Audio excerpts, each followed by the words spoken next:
Good morning. आप सभी का स्वागत है हमारे नए वीडियो में। मैं राज सर, राजगुरु होस्ट क्लासेस, आज एक नया वीडियो लेकर आया हूं। और ये जो नया वीडियो है नो डाउट बहुत ही इंपॉर्टेंट है, क्योंकि जो कॉन्सेप्ट आपको समझाने जा रहा हूं स्विच केस, अगर आप यहाँ पे सी में समझते हो स्विच केस, तो समझना कि ये केस स्टेटमेंट मैक्सिमम सभी प्रोग्रामिंग में यूज होता है, वो चाहे C++ हो या जावा हो, या फिर आप विजुअल बेसिक पढ़ रहे हो, बेसिक पढ़ रहे हो, पाइथन, कहीं भी, लेकिन थोड़ा सा चेंजिंग होता है। बट C++ जावा में तो सेम टू सेम है ब्रदर। तो इसलिए आप थोड़ा ध्यान से देखना, और जहां पे बारीकी से समझना होगा मैं बताऊंगा कि आप विशेष ध्यान देंगे वहां पे, आखिर कहां पे फॉल्ट होता है, कहां पे समझ नहीं पाते हैं यूजर स्विच केस में। तो चलिए देखते हैं स्विच केस को। सबसे पहले ये स्विच केस स्टेटमेंट है। कल जो मैंने वीडियो बनाया था लैडर इफिल्स पे, अगर आपने नहीं देखा है तो आप चाहे हमारे डिस्क्रिप्शन में जाएंगे तो ऑलरेडी उसका लिंक डाला हुआ है, आप वहां से देख सकते हैं। तो बेसिकली लैडर इफिल्स के ही कॉन्सेप्ट पे स्विच को बनाया गया है, ताकि बार बार कंडीशन को लिखना ना पड़े। अब स्विच जो है एक स्टेटमेंट है, इसके पास केसेज का यूज होता है, स्विच केस। इसलिए आप देखेंगे तो बहुत जगह स्विच केस स्टेटमेंट लिखेगा, switch case statement, switch case statement. तो इसमें क्या होता है कि स्विच प्रीडिफाइंड है, इसके पैरेंथेसिस में हम एक्सप्रेशन को लिखते हैं, और ये मल्टीपल केसेज को यूज करता है। It use multiple case. यहां पे जो केस है, जो आप इल्स इफ लिख रहे थे आप लैडर इफिल्स में, वही यहां पे क्या बन गया है, केस। अब कैसे वो मैं समझाता हूं कि आखिर कैसे है इल्स इफ। आखिर एक्सप्रेशन में क्या है, यहां पे कंडीशन हम लिखते नहीं है, बट कंडीशन की तरह काम करता है। तो वर्चुअली इसको समझना होगा, खास करके फ्रेशर को प्रॉब्लम होता है कि आखिर कैसे। अब इसमें हम मल्टीपल केस को यूज करते हैं। जैसे लैडर इफिल्स में था कि जो कंडीशन फॉल्स होगा तो इल्स पार्ट रन करेगा। यहां पे अगर नो एनी केस मैच्ड, अगर कोई केस मैच नहीं करता है तब क्या करेगा, then it will execute default.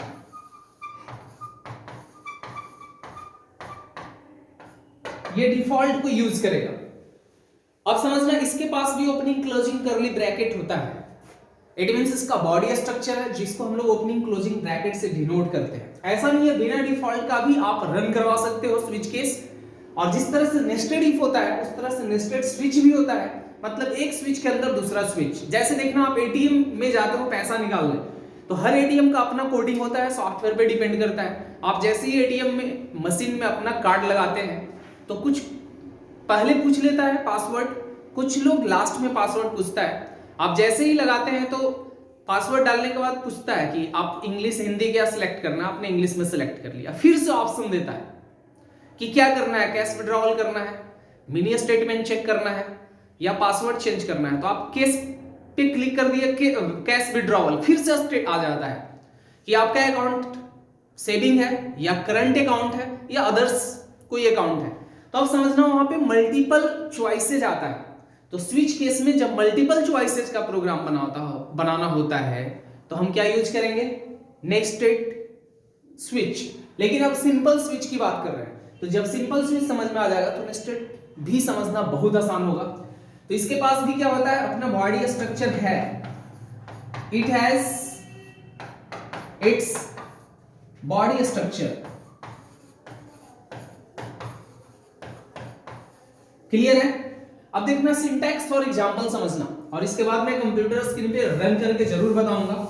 इसमें जो यूनिक चीजें होगा उस पे भी ध्यान देना, क्योंकि ये नो डाउट बहुत इंपॉर्टेंट है। जब यहां पे आप प्रोग्राम बनाते हो तो एक तरह से सॉफ्टवेयर की तरह रन करता है। अब यहां पे चलो सबसे पहले देखते हैं इसका सिंटैक्स।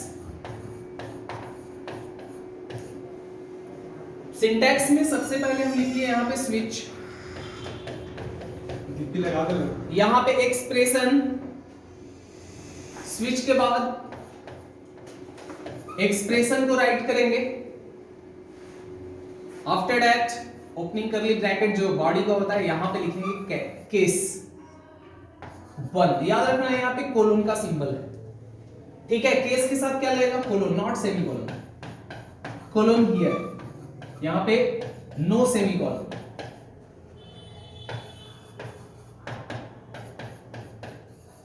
सेमीकोलन वहां पे नहीं होगा। अब जैसे ही केस 1, ये केस 1 अगर मैच करेगा तो यहां पे क्या होगा? स्टेटमेंट्स। और यहां पे फिर लगाएंगे ब्रेक, ठीक है। ब्रेक के साथ हम लोग क्या लगाएंगे? सेमीकोलन। स्टेटमेंट में आप सेमीकोलन लगा सकते हैं। ये क्या है? सेमीकोलन। इस टाइप से आप जितना केस देना चाहते हैं, केस 2, फिर यहां पे स्टेटमेंट जो आपको राइट करना है राइट कर लीजिए। इस केस स्टेटमेंट के अंदर हम लोग इफ भी यूज कर सकते हैं, लूप भी यूज कर सकते हैं, सिंपल प्रिंटफ भी यूज कर सकते हो। आफ्टर दैट ब्रेक, ये ऐसे ही चलता है इसका। फिर सपोज यहां पे आया केस 3, स्टेटमेंट्स ब्रेक।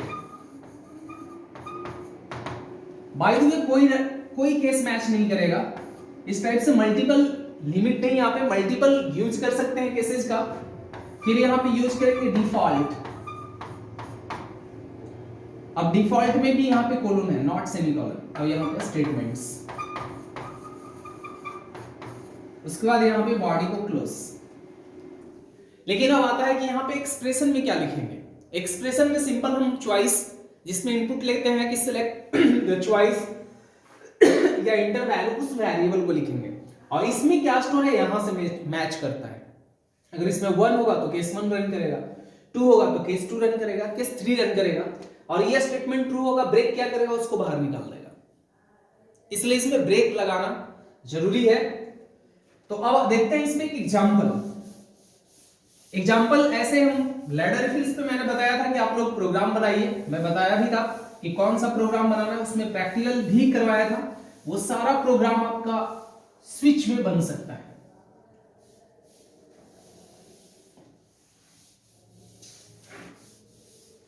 अब यहां पे देखो एग्जांपल,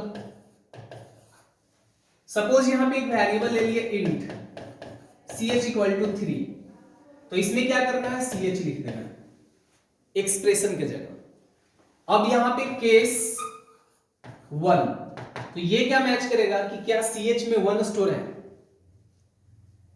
तो अगर ch में 1 स्टोर है तो यहां पे हम क्या करेंगे? प्रिंट f/n लगाकर लिख दो 1। ये ऑलरेडी इसका हम लोग प्रोग्राम बनाए हैं। आफ्टर दैट यहां पे क्या होगा? Break. By the way case यहां पे लिख दिए 2, तो क्या प्रिंट करेगा? Print f/n 2। समझ रहे हैं? और यहां पे ब्रेक। आफ्टर दैट यहां पे सपोज केस 3 लिखा आपने, फिर से यहां पे लिख दिया प्रिंट f/n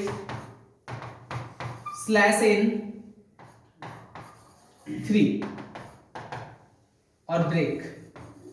इस टाइप से जितना स्टेटमेंट लिखना है लिखिए। बाय द वे हम 3 तक ही लिखेंगे तो यहां पे डिफॉल्ट लगा देंगे। डिफॉल्ट प्रिंट में क्या होगा? Please inter valid number.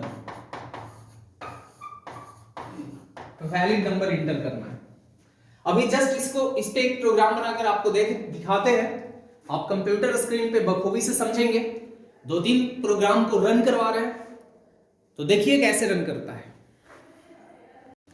ये देखिए मैं अपने कंप्यूटर स्क्रीन पे आ गया हूं। आप यहां देखिए कि मैं जो एग्जाम्पल दिया था उस प्रोग्राम को आपके सामने रिप्रेजेंट कर रहे हैं स्विच केस से। इसमें नंबर है बिटवीन 0 to 5। आप अगर इसमें देखेंगे तो यहाँ पे है इंटर नंबर बिटवीन 0 to 5, दिख रहा होगा आपको।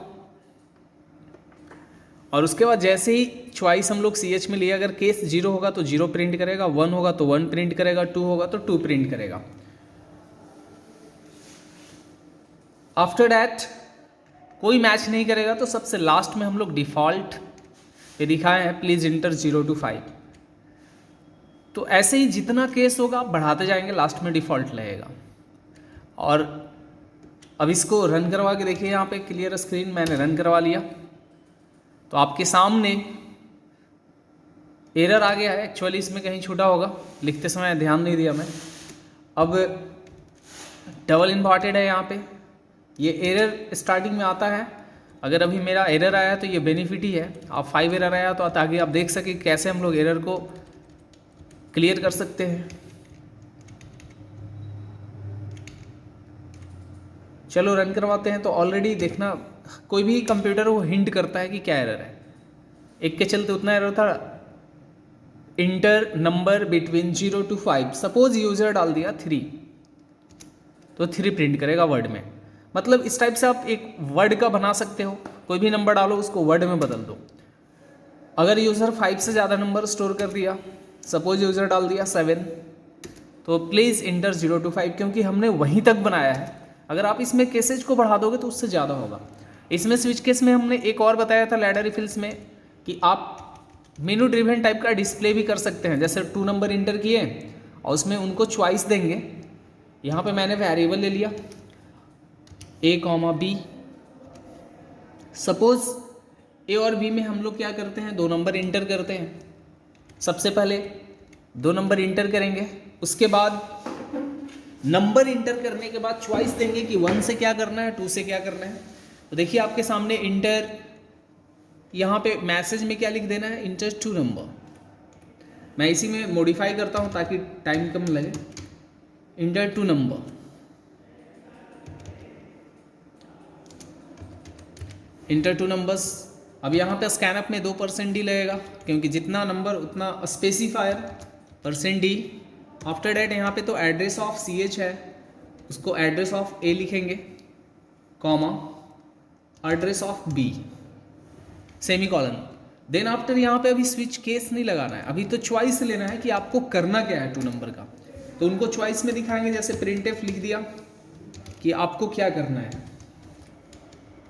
जैसे 1 इक्वल टू क्या है उनको, बाय द वे 1 से हम सम देते हैं चॉइस में कि 1 प्रेस करेंगे तो सम, अगर आप 2 प्रेस करेंगे तो सब्सट्रैक्ट। इस टाइप से आप चाहे तो चॉइस दे सकते हैं। यहाँ पे डबल इन्वर्टेड के अंदर /n लगा दिए। /n पता है न्यू लाइन के लिए है। यहाँ पे 2 पे क्या होगा, SUB। ज़्यादा नहीं, 3 चॉइस लेते हैं हम लोग मल्टीप्लाई तक। इस टाइप से आप बढ़ा सकते हैं। printf यहाँ पे इंटर किया /n, मतलब न्यू लाइन हो गया। और 3 में चलो मल्टीप्लाई कर लेते हैं।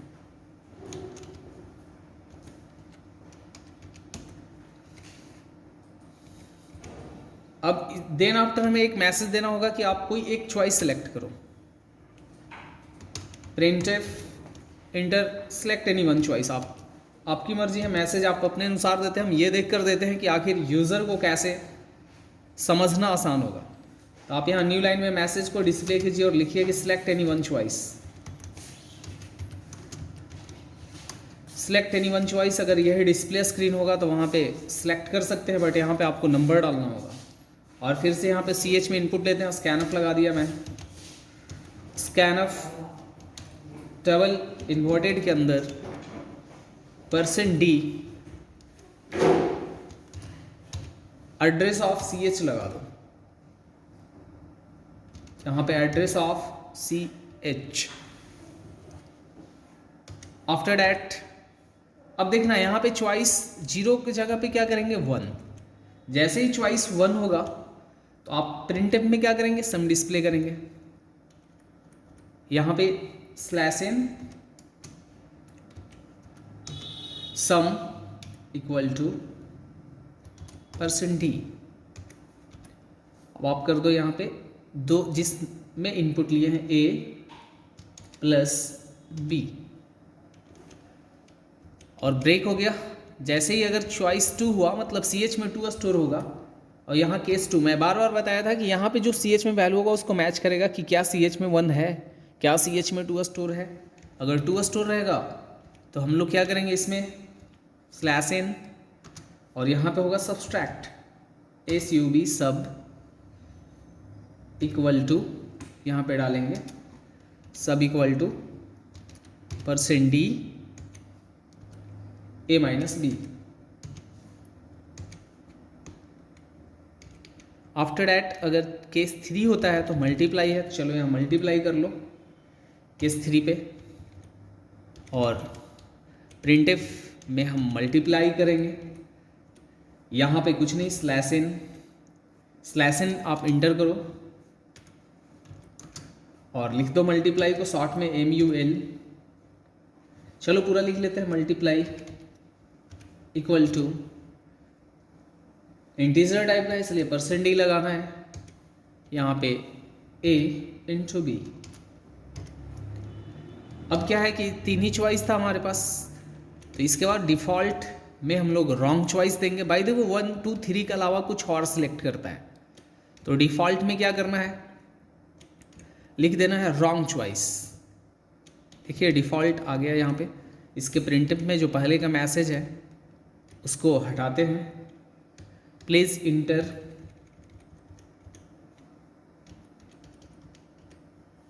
राइट चॉइस, या लिख सकते हैं 1 2 3, तो उन्हें समझ में आएगा कि 1 2 3 ही सिलेक्ट करना है। अगर दूसरा सिलेक्ट करेंगे तो एरर आ सकता है। चलिए इसको रन करवाते हैं, रन करवा लिए। Enter two number, suppose 12 34। अब देखिए 1 इक्वल टू क्या कहता है, sum, 2 equal to subtract, 3 equal to multiply. यहाँ पे सपोज यूजर डाल दिया 3, तो मल्टीप्लाई कितना हो गया 408। अगर हम लोग यहाँ पे रन करवाएं और डाल दिया 5 इंटर 7 इंटर, अगर आप 1 प्रेस करेंगे तो सम कर देगा, sum equal to 12। By the way user 1 2 3 के अलावा एक्स्ट्रा डाल देता है, जैसे नंबर डाल दिया 12 और 45 और यहाँ पे सेलेक्ट एनी वन, सपोज हमने डाल दिया 7 और इंटर करेंगे तो क्या लिखेगा, प्लीज इंटर 1 2 3, मतलब 1 2 3 ही सिलेक्ट करना है, उससे एक्स्ट्रा नहीं सिलेक्ट करना है। और इसके बाद नेस्टेड चॉइस भी आता है। इसमें यह भी हो सकता है कि आप पहले चॉइस दिखा सकते हैं कि 1 प्रेस करेंगे तो ग्रेटर निकालेंगे, 2 प्रेस करेंगे तो स्वैप करेंगे, 3 प्रेस करेंगे तो मल्टीप्लाई। तो उसमें क्या होगा कि चॉइस के अंदर आपको इनपुट लेना होगा। तो आपको मैं जितना भी प्रोग्रामिंग है सारे प्रोग्राम का सेपरेट वीडियो डालूंगा इस पर, लेकिन मैं चाहता हूँ पहले सी बना दूँ, क्योंकि सारे प्रोग्राम, बहुत सारे ऐसे प्रोग्रामिंग हैं जो सब में कॉमन है। तो चलिए फिर मिलते हैं नेक्स्ट वीडियो में नेस्टेड स्विच के साथ। आखिर नेस्टेड स्विच कैसे ATM वगैरह का प्रोग्राम काम करता है उस पर चर्चा करेंगे। एक केस के अंदर दूसरा स्विच का यूज़ कैसे करेंगे। तो नेस्टेड स्विच आप चाहें तो अपने कॉमन सेंस से भी बना सकते हैं। Thank you.